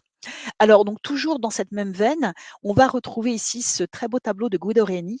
Donc, Guido Reni, qui était l'un des grands élèves de l'académie de Bologne, hein, l'académie des Carraches, et qui, lui, a été considéré dans l'enseignement supérieur de l'Académie royale de peinture à Paris, au Louvre. Hein. L'Académie royale de peinture, elle était installée au Louvre hein, à l'époque de Louis XIV, quand celui-ci va définitivement s'installer à Versailles. Eh bien, dans cet enseignement et dans les conférences qui étaient prononcées, on considérait que l'exemple de Guido Reni était égal, voire presque supérieur à celui de Raphaël, par sa perfection classique. Donc ça, c'est tout à fait le type d'œuvre que Louis XIV, s'il avait pu les posséder, aurait apprécié. Alors, il y a beaucoup d'œuvres bolonaises dans la collection des Farnèse, parce que c'est pas très loin loin de Parme. Et donc là, vous voyez ici cette légende qui raconte comment donc Hippomène tombe follement amoureux donc d'Atalante, la jeune chasseresse qui défiait tous ses prétendants à la course, puisqu'elle était sûre de les vaincre et qu'elle ne voulait pas se marier. Donc le malheureux Hippolyte, fou d'amour, supplie Vénus de l'aider. Vénus lui révèle un secret. Pour elle, toutes les femmes sont cupides, donc il suffit de jeter des pommes d'or sur le chemin d'Hippomène pour que celle-ci, d'Atalante, pardon, ralentisse sa course, ce qu'elle fera pour ramasser les pommes d'or. Hein.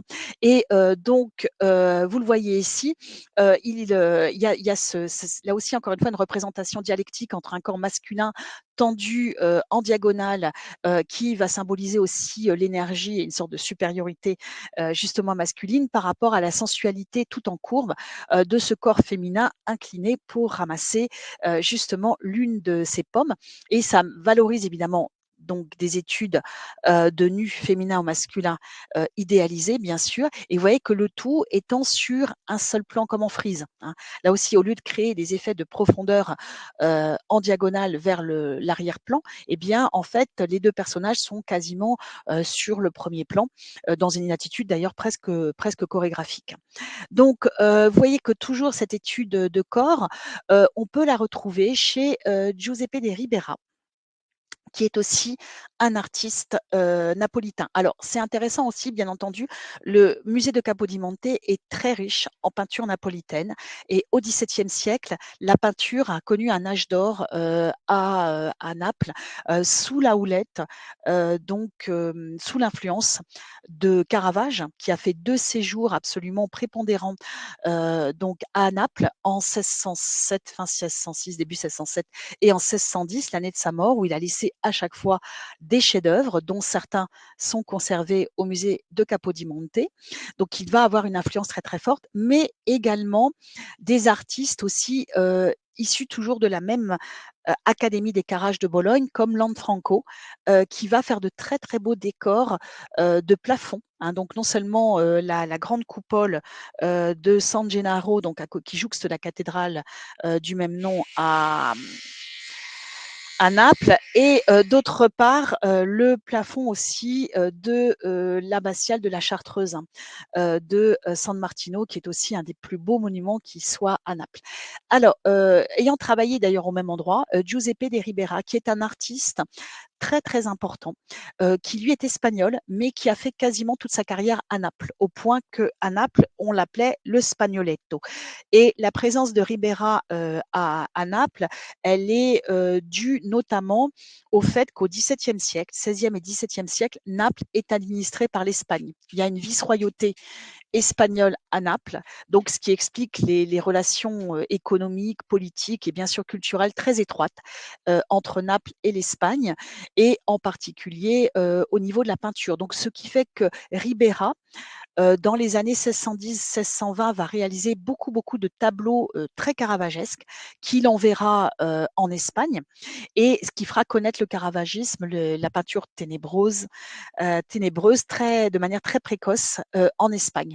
Donc, vous voyez, le jeune Velázquez a connu cette peinture-là sans forcément tout d'abord aller en Italie. Donc, la prédominance de l'influence de Caravage a été très forte entre 1610 et 1620, puis après, elle va un petit peu ralentir au profit d'une influence plus souple, plus rubénienne, que l'on voit, qu'on l'on devine dans ce tableau, vous voyez, qui date de 1637, donc qui est assez tardif, hein, dans la carrière de Ribera, où on retrouve à la fois donc des contrastes ombre et lumière marqués par l'influence de Caravage, un cadrage serré aussi marqué par l'influence de celui-ci, mais vous voyez, la touche est plus onctueuse, plus crémeuse aussi, par exemple sur la draperie d'Apollon, que vous voyez ici. Donc, il s'agit d'une scène terrible, une nouvelle fois. Et là, on est de nouveau dans les schémas baroques qui vont choisir les scènes les plus paroxytiques, les plus affreuses, puisque vous vous souvenez que Marsyas et donc un satyre qui avait défié Apollon dans un concours musical et que donc finalement, dans un premier temps, Marsyas va être plus ou moins proclamé vainqueur, puis après, on va essayer de retourner certains membres du jury. En quoi qu'il en soit, Apollon est proclamé vainqueur et il décide d'écorcher vif justement Marsyas, vous voyez, qui hurle de douleur, dont le corps est complètement projeté justement vers la partie inférieure, les bras écartés, ce qui lui donne évidemment une connotation christique, alors que le visage impassible d'Apollon, qui symbolise normalement aussi un art supérieur, hein, pour un art de la musique plus intellectuel, plus apollinien, c'est le cas de le dire, plus harmonieux par rapport à la flûte qui était l'instrument de Marsyas et qui symbolisait plus les pulsions ou les passions physiques de l'époque. Donc, vous voyez que on retrouve l'influence de Caravage, notamment dans le cou rouge de Marsyas avec sa tête rouge qui s'oppose à un corps plus clair. Vous voyez les teintes bitumineuses aussi des ombres des cuisses du corps de Marsyas qui témoignent de la sous-couche sombre utilisée comme chez Caravage par Ribera. Mais par contre, on a quand même des jeux de torsion et puis, vous voyez, des coloris plus mordorés qui, rappellent une touche un peu plus souple qui rappelle l'influence, de Rubens qui commence elle aussi à contrebalancer, l'aspect ténébreux de l'œuvre du Caravage. Alors justement, voici Caravage avec cette flagellation qui est là aussi un des clous, hein, de l'exposition de Capodimonte à Paris, mais aussi quand vous allez le voir à Naples. Hein, donc, il y a cette immense enfilade où on devine au fond le corps donc baigné de lumière, le torse baigné de lumière du Christ flagellé. Et vous voyez qu'il s'agit d'un des derniers tableaux que va réaliser Caravage. Alors c'est un tableau qui lui n'appartenait pas à la collection Farnèse. D'ailleurs, la plupart des collections, enfin des tableaux napolitains de Capodimonte proviennent tout simplement de Naples et des environs, hein, d'églises qui ont été fermées. Là, il s'agit en fait d'un tableau qui vient de la grande église San Domenico de Naples, alors qui n'est pas fermée, mais pour éviter des risques de vol, c'était quand même plus simple de conserver justement le Caravage dans le musée de Capodimonte. Hein. Vous savez qu'il y a un Caravage qui faisait partie d'un oratoire à Palerme et qui a été volé il y a une cinquantaine d'années, hein, maintenant, et qui n'a jamais été retrouvé depuis. Donc, pour éviter ce risque-là, on a préféré le placer dans le musée. Donc, vous voyez, une flagellation.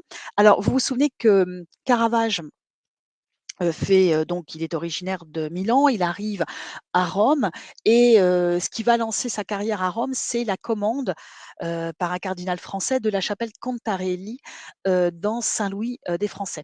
Donc c'est la première fois que Caravage doit peindre seul de grands formats et pour aller plus vite, pour rendre sa commande dans les délais, il décide de peindre sur toile déjà et sur des préparations sombres.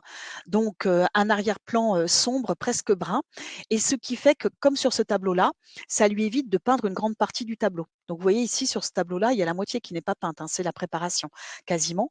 Et en fait, au lieu de peindre les ombres par-dessus le corps, il tourne autour de l'ombre. Et ce qui était au départ un procédé essentiellement destiné à gagner du temps, hein, pour justement rendre la commande dans les délais, eh bien, va devenir ce procédé qu'on appelle un procédé arispiarmo, donc en réserve, va devenir vraiment la signature de Caravage, parce qu'il va très vite comprendre que ça dramatise et ça intensifie l'émotion dégagée par le tableau.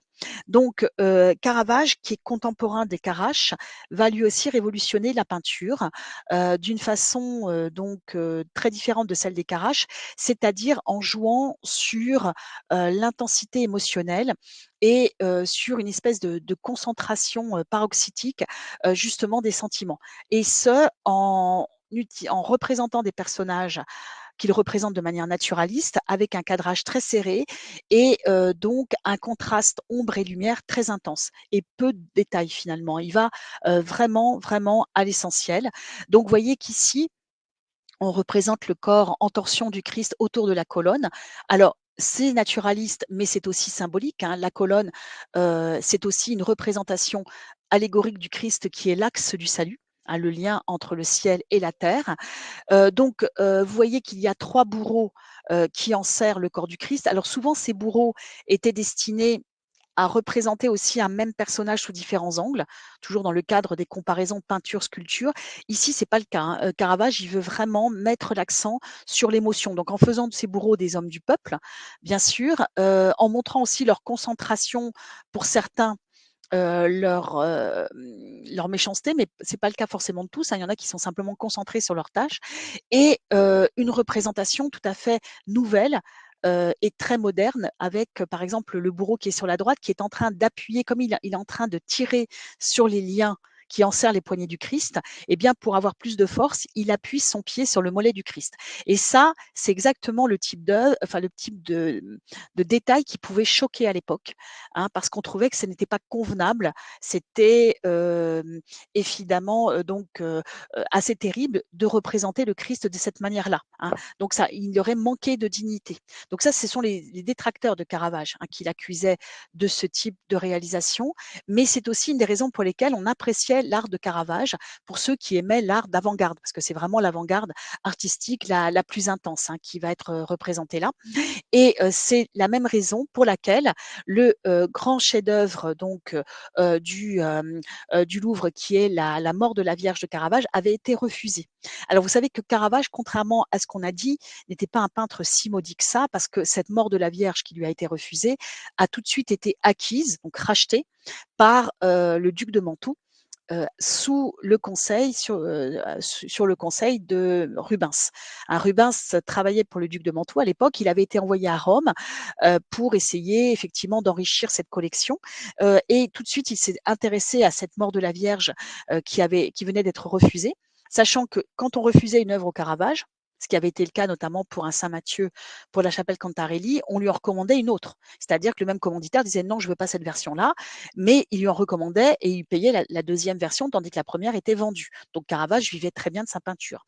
Et donc, vous voyez ici, cette mort de la Vierge, elle a été acquise pour le duc de Mantoue sur les conseils de Rubens. Et quand le duc de Mantoue, en 1630 à peu près, a dû vendre sa collection, eh bien, c'est comme ça qu'elle est passée en France et qu'elle arrivera très vite dans les collections royales. Et vous comprenez pourquoi cette scène choque aussi, parce qu'en fait, la Vierge est représentée morte avec un ventre un peu gonflé, comme une femme noyée qu'on aurait tirée du Tibre. Alors, il n'est pas tout à fait sûr qu'il ait vraiment représenté cette femme vraiment noyée, en tout cas, il la réinterprète. Mais c'est vrai qu'un des gros reproches que l'on faisait à Caravage, c'était soi-disant cette vulgarité et le fait qu'il n'invente pas, qu'il ne fasse que représenter ce qu'il avait sous les yeux, ce qui était le contraire d'une démarche artistique et qui revenait de nouveau à rabaisser l'art au niveau de l'artisanat. Donc c'est un des grands reproches qu'on lui faisait. Il n'empêche que l'art de Caravage était aussi apprécié pour ça, pour cette capacité à émouvoir, puisque vous vous souvenez qu'au moment, dans les conclusions qui ont suivi le Concile de Trente et les réflexions de l'Église autour de l'usage de la peinture, de l'image, eh bien, l'Église réaffirme l'importance de l'image pour émouvoir les fidèles et pouvoir les toucher et mieux ouvrir justement, les rendre plus réceptifs au message de l'Église catholique. Alors justement, une de celles qui a le mieux, compris les leçons de Caravage, dans ce qu'elles avaient de plus terrible, de plus âpre, c'est Artemisia Gentileschi. Donc pas très loin d'ailleurs, il y a un repos, de la Sainte Famille en Égypte qui a été peinte par le père d'Artemisia, Orazio. Orazio qui était un peintre, ami de Caravage, hein, qui était plus âgé que Caravage, mais qui a été très très proche de Caravage. Et vous savez qu'Artemisia Gentileschi est une des plus grandes peintres italiennes de la première moitié du XVIIe siècle. Elle a une histoire très particulière, vous le savez, puisque son histoire, elle est très connue dans les archives judiciaires du Vatican, comme d'ailleurs la plupart des peintres qui ont peint à Rome à cette époque-là, Caravage en tête, eh bien parce qu'elle a été violée. Donc, elle a porté plainte avec son père contre son violeur qui était aussi un peintre important, Agostino Tassi. Et on a les minutes des interrogatoires où elle a été torturée, puisque c'était l'usage à Rome, hein. On torturait les témoins pour être sûr qu'ils disent vraiment la vérité. Et on l'a notamment suspendue par les pouces, hein, ce qui a été sans doute une expérience traumatisante. Donc c'est vrai que quand on voit cette représentation de Judith décapitant Holoferne, on ne peut s'empêcher donc d'évoquer le viol de la jeune femme, même si Caravage a représenté des décapitations d'Holoferne aussi terribles, alors qu'a priori, lui n'a pas été violé. Donc, après, est-ce que ça a un lien ou pas? C'est possible, mais c'est toujours compliqué de faire des projections psychanalytiques à 4 siècles d'intervalle. En tout cas, c'est vraiment un tableau terrible qu'elle va reprendre. Il y a une autre version qui se trouve conservée justement dans les collections publiques de Florence.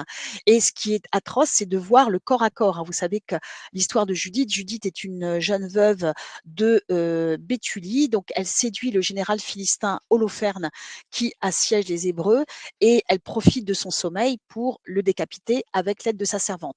Et là, ce qui est terrible, c'est qu'en fait, on voit bien que c'est pas des bourronnés, donc elles manquent un petit peu de savoir-faire, certainement, et elles sont en train de scier le coup avec beaucoup de difficultés, puisque Holoferne se défend. Et ce qui est absolument atroce, c'est que Holoferne, évidemment, a conscience de ce qui est en train de lui arriver. Donc ça, c'est très nettement marqué dans les yeux révulsés de la victime, ainsi que, vous voyez, le poing de la jeune femme qui se resserre sur la chevelure et qui appuie avec beaucoup de brutalité sur la joue du général. Si on regarde en arrière, vous allez voir quand même qu'il y a des disproportions, notamment dans les épaules d'Holoferne. Alors, il faut savoir quand même que si la jeune femme avait eu des cours de peinture, elle avait quand même pas du tout pratiqué l'anatomie ni des études sur les corps masculins, très certainement, ce qui explique parfois les disproportions ça explique aussi une virtuosité souvent un peu inférieure qu'avaient les femmes ou le fait que les femmes à cette époque-là, on les réduisait à peindre des fleurs ou des portraits, puisqu'il leur manquait quand même une partie de l'enseignement que les hommes peintres pouvaient recevoir. Alors, on va retrouver notre Ribera, toujours un des chantres de la peinture napolitaine, même s'il est d'origine espagnole, qui représente ici, vous voyez, ce Bacchus avec cette nudité ventripotente qui rappelle, là encore une fois, justement des scènes rubéniennes, hein, qui vont un petit peu tempérer l'âpreté du style, enfin des ténébrosies, enfin des l'influence des ténébreuses de Caravage. Et on va justement retrouver aussi un autre artiste du Sud. Alors lui, il est originaire de Calabre, Mattia Preti. Ensuite, il a commencé sa carrière à Naples et là, la concurrence était très très rude à Naples, notamment cette concurrence avec Luca Giordano, que je vais vous présenter tout à l'heure. Du coup, il partira, vous le savez sans doute, à Malte, hein, où il a été le grand peintre de la cathédrale, des voûtes de la cathédrale de Malte. Mais auparavant, il a laissé ce magnifique Saint-Sébastien qui montre vraiment à quel point de virtuosité les artistes napolitains étaient arrivés dans le rendu justement de la nudité la nudité masculine et on retrouve bien sûr encore une fois à la fois cette synthèse entre l'influence de Caravage et l'influence de Rubens sur la grande peinture d'histoire napolitaine. Alors justement, on retrouve ici Luca Giordano. Alors Luca Giordano, c'est un artiste qui a été très très prolifique, un très grand peintre. Et là, il n'y a qu'un tableau qui est présenté, mais à Naples, il y a des dizaines de tableaux qui sont absolument virtuoses de Luca Giordano, qui peignait beaucoup très vite et du coup on l'appelait Luca fa presto, hein. Et Luca Giordano, il quittera Naples pour aller travailler aux côtés de Pierre de Cortone à Florence pour décorer le Palazzo Pitti. Et puis ensuite, il ira aussi travailler à Venise. Donc, il y avait une grande exposition Luca Giordano au Petit Palais, vous l'aviez peut-être vu il y a quelques années, à Paris. Et vous voyez qu'ici, cette magnifique Madone au baldaquin qui montre aussi que les coloris s'éclaircissent, hein, vraiment, s'assouplissent toujours tant et plus, toujours sous l'influence de Rubens. Et vous voyez que là, c'est une commande qui a été faite dans le cadre dominicain, hein. Vous voyez très bien les deux saints dominicains sur la droite qui mettent en valeur le rosaire, puisque vous vous rappelez que les dominicains ont été des grands chantres de la récitation du rosaire. Alors, on va quitter la grande galerie pour nous rendre vers la chapelle. Donc, si vous allez au Louvre, vous traversez la grande galerie, enfin, et après vous revenez sur vos pas et prenez la direction de la cour carrée du Louvre. Donc, ce qui permet d'ailleurs de traverser des salles historiques du Louvre, parce que n'oubliez pas que Capodimonte et le Louvre ont comme point commun d'être deux palais qui sont devenus des musées, hein, qui n'ont pas été construits au départ pour être des musées. Et vous repasserez par l'aile construite sous Henri II, qui va relier justement la zone de la grande galerie, le salon carré la galerie d'Apollon, justement à la chapelle. Bon, cette chapelle n'existe plus, mais c'est un lieu de petite exposition. Et là, cette exposition consacrée à Capodimonte, eh bien, évoque un petit peu l'histoire de la collection, donc je ne reviendrai pas sur les tableaux que je vous avais présentés au départ, et évoque aussi le fait que cette collection ne s'arrête pas aux tableaux, mais présente aussi des objets d'art magnifiques, en particulier cette cassette somptueuse qu'on appelle aussi le cofanetto, hein, Farnèse, qui date du milieu du XVIe siècle et que l'on a pu comparer à la splendeur de la salière de Benvenuto Cellini pour François Ier. Hein, cette salière qui a été offerte par François Ier, vous le savez, à Charles Quint et qui maintenant est conservée au Kunsthistorisches Museum de Vienne. Donc vous voyez, il s'agit d'un objet absolument magnifique qui est réalisé en argent recouvert d'or. Les parties bleues, hein, sont en lapis-lazuli et les médaillons représentent avec une extraordinaire finesse des scènes qui sont taillées dans du cristal de roche. Hein. Ce qui m'amène à vous dire il y a une très belle exposition qui débute à Cluny autour du cristal de roche à travers les siècles et qui elle aussi est splendide. Et vous voyez que tout autour de cette sculpture, il y a ces silhouettes allégoriques qui témoignent de l'influence de la sculpture monumentale de Michel-Ange sur les arts décoratifs, avec ces silhouettes en vrille qui rappellent bien entendu les sculptures de Michel-Ange pour le tombeau de Jules II ou bien les sculptures de Michel-Ange pour le tombeau des Médicis à Florence. Donc vous voyez qu'il s'agit d'un coffret. Alors on se demande si ce coffret, on ne sait pas très bien quel en était l'usage, si c'était un centre de table ou bien s'il n'était pas destiné à accueillir un livre d'heures qui était aussi un des sommets de la librairie ou de la bibliothèque des Farnèse. Alors, il n'y a plus, ça vous ne les verrez plus parce qu'ils ont été présentés jusqu'au 25 septembre. Il y avait des magnifiques dessins puisque les collections de Capodimonte possèdent des dessins splendides, là aussi, parfois de très grande taille, comme ce magnifique Moïse agenouillé et aveuglé devant le buisson ardent, qui a été réalisé par Raphaël et qui témoigne justement de cette virtuosité de l'art du dessin auquel arrivent les peintres de la Renaissance. Donc avec ces dessins de plus en plus élaborés, où on utilise à la fois la pierre noire, mais aussi des éléments liés à la sanguine, du lavis, des réaux de craie, pour donner le maximum de volume, hein, donc de définition à ces dessins qui sont aussi des cartons destinés à être transposés justement pour des compositions de très très grande taille. Alors il y avait aussi cet autre dessin de Michel-Ange, hein, qui est un fusain, donc pierre noire, qui montre un groupe de soldats toujours en torsion, très allongés avec, vous voyez, cette musculature presque convulsive, ces contre-plongées très maniéristes, puisqu'on s'amuse à distordre les règles classiques, là encore, et piqueté, c'est-à-dire qu'on voyait les contours finement piquetés, parce que ce sont des cartons que l'on pouvait reproduire. Donc en fait, l'usage voulait, dans les ateliers, que les œuvres les plus réussies et les plus solides, on les piquette, notamment les dessins. Donc on fasse des petits trous qui suivent exactement le contour du dessin. Ensuite, on pouvait appliquer ce carton à piqueter de petits trous sur une toile ou une surface plane et on tamponnait ces petits trous à l'aide d'un sachet dans lequel on avait mis de la poudre de couleur soit rouge, soit brune, de façon à pouvoir presque décalquer d'une certaine manière ou reproduire les contours du dessin. Et le gros avantage, c'est qu'on pouvait même inverser, on pouvait le faire dans un sens et dans l'autre, hein, ce que faisait par exemple beaucoup Pérugin. Et donc ça, c'est ce qu'on appelle un poncif. Hein. Et ces poncifs ont été très importants parce que ça a permis aussi de diffuser des dessins d'un atelier à l'autre, hein, parce que très souvent, en fait, le maître accordait aux élèves la possibilité de reprendre leur dessin ou accordait pas, mais les élèves le faisaient en cachette, hein, ça c'est encore possible. En tout cas, ça a permis de diffuser certaines figures de siècle en siècle, hein, par la suite.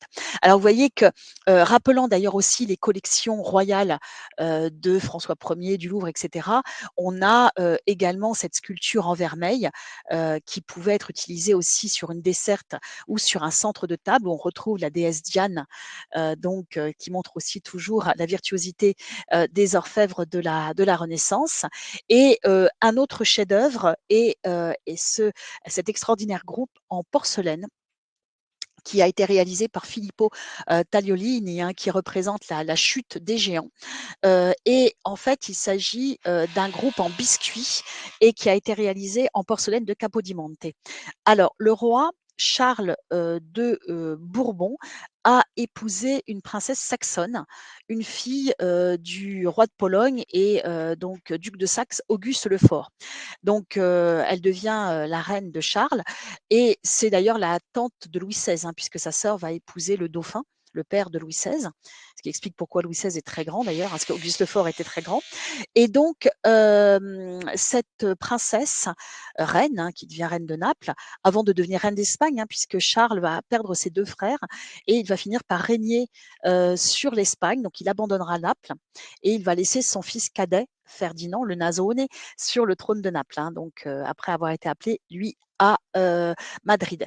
Et si vous allez à Madrid, hein, sur la place de la Puerta del Sol, il y a la statue équestre de ce même roi Charles que les Madrilènes considèrent comme le meilleur maire que Madrid ait jamais eu dans son histoire. Donc ça, c'est assez amusant.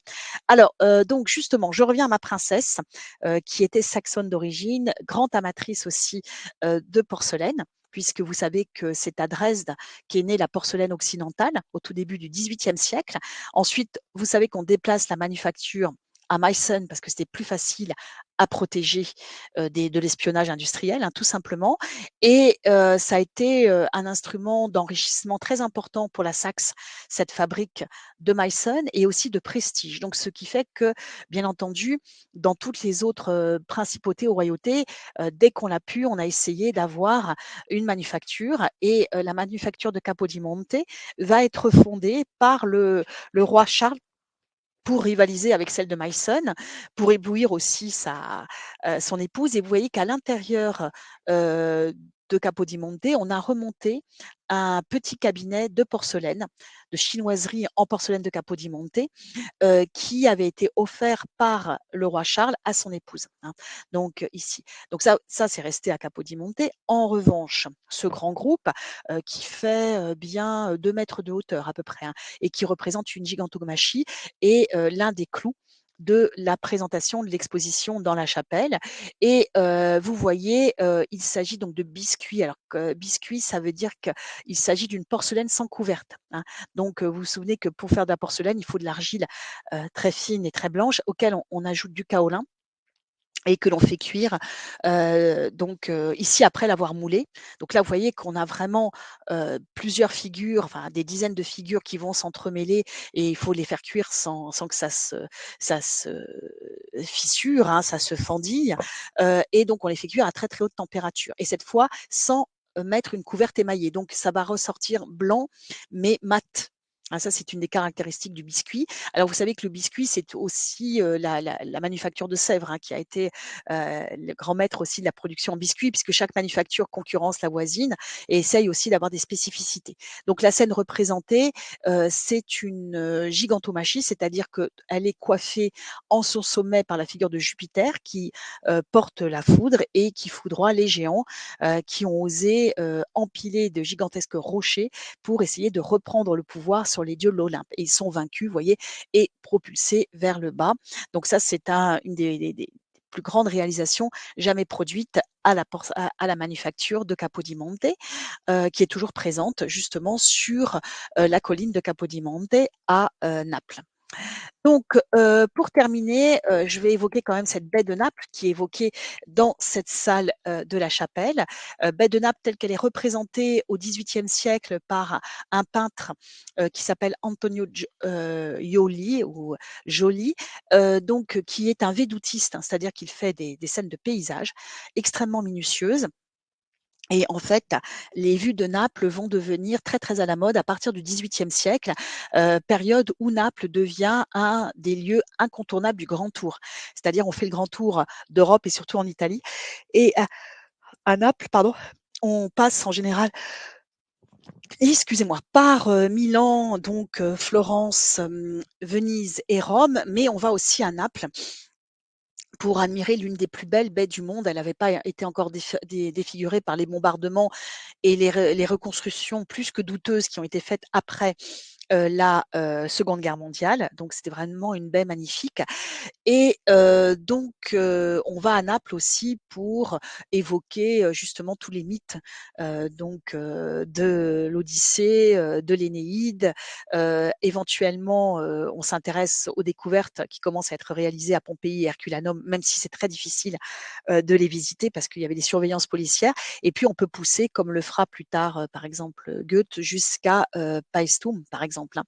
Donc vous voyez ici cette baie, alors qui est peinte. Alors, c'est le départ de Charles de Bourbon, donc ça évoque aussi le fait que Naples a une marine, hein, une marine de guerre importante.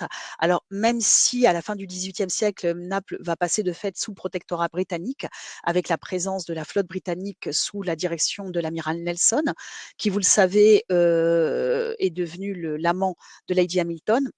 Lady Hamilton, qui était la femme de l'ambassadeur, donc d'Angleterre à Naples, mais qui est aussi la meilleure amie de la reine Marie-Caroline, donc la reine de Naples. Donc ça permettait de resserrer les liens de façon plus informelle. Et vous voyez qu'ici, on voit toute cette marine de guerre qui est représentée là, et face justement à la colline. Alors en face, au bout, la partie la plus haute, c'est la colline du Vomero, sur laquelle a été construite la chartreuse de San Martino, et également le château Sant'Elmo. Et en face, on retrouve le môle, hein, donc sur la mer, le môle principal, donc le port de Naples, et ainsi que le château des Angevins, le palais royal que l'on devine un petit peu sur le côté gauche, et le château de l'œuf que vous voyez partie gauche, qui cache en partie la colline du Posillipe. Donc là, on a vraiment la vue de Naples vue quand on tourne le dos, si on était un petit peu sur les contreforts du Vésuve, en regardant en direction de Naples. Et vous allez voir une autre vue qui est représentée là, qui est presque la vue inverse, cette fois-ci vue du port, hein, donc de Beverolo actuellement. Là, il y a la grande gare, on est quasiment en fait sur l'esplanade du Palais Royal, qui est au cœur de Naples. Quand on fait la Naples monumentale, on est là, un petit peu plus bas, et on n'est pas très loin de la gare maritime. Et vous voyez qu'on retrouve la représentation du Vésuve, hein, qui est la figure tutélaire avec cette forme de M quand on la voit du port de Naples, qui, vous voyez, fume. Alors le Vésuve a été très actif, hein, au XVIIIe siècle. Et d'ailleurs, Lord Hamilton, hein, l'ambassadeur de Grande-Bretagne, était un des premiers à s'être intéressé sous l'aspect scientifique, justement au grand volcan. Et donc il y a eu, vous verrez beaucoup de représentations de Naples avec même des explosions et des d'éruptions justement du Vésuve. Et donc je vais conclure cette présentation avec un petit clin d'œil à l'immense collection d'art contemporain que possède justement la ville le musée de Capodimonte, avec cette série qu'Andy Warhol a fait autour des éruptions du Vésuve. La dernière éruption du Vésuve ayant eu lieu en 1944, hein, juste après le débarquement des Alliés à Naples. Elle est très bien évoquée d'ailleurs dans le magnifique livre de Malaparte, hein, La peau. Et vous voyez qu'ici, c'est une inspiration pop qui va évoquer de nouveau cette figure tutélaire de cette ville qui continue à danser sur un volcan en activité. Voilà, je vous remercie beaucoup pour votre attention, et j'espère que vous aurez envie d'aller voir cette exposition qui se tient encore pendant 2 mois, je crois, à Paris, ou sinon que vous aurez l'occasion de voir la collection plus complète lorsque les travaux à Capodimonte auront été terminés. Je vous remercie beaucoup.